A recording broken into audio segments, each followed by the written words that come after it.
भ्रम संस्कृति पार्टीको अध्यक्ष खर्क सम्पाङ यो भेडा नै हो, एक प्रकारको भेडा फटा भन्न मिल्छ। किनभने यो यसले के भन्छ आफैलाई यसलाई थाहा छैन कि म के भन्छु, के भन्दा जनताहरूले राम्रो भन्छ, के नभन्दा जनताहरूले नराम्रो भन्छ हैन।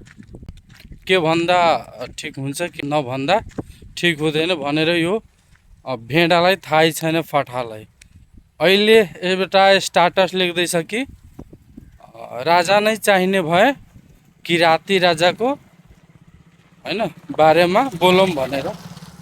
यो भेडालाई भन्न चाहन्छु, तिमीहरू जब 3% मात्र नेपालमा छौ, जो तपाईको 80, 85, 90 सम्म जतिको सङ्ख्या छ, 85 देखि 90% सम्म उनीहरूले आफ्नो ल्याउनलाई सहयोग गर्छ कि तिम्रो 3% वालालाई अलिकति होस पुर्याएर बोल हैन। फठाई जहिले पनि फठाई गरेर केही हुँदैन हैन। म त तपाईलाई राम्रै नेता मान्थे हैन, किनभने तपाई माटो हैन यो वातावरण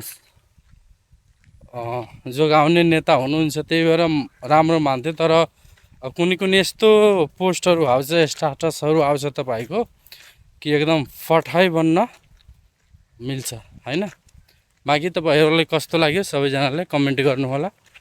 पेजमा नयाँ हुनुहुन्छ भने पेजलाई फलो गरिदिनु होला। हस्त, धन्यवाद।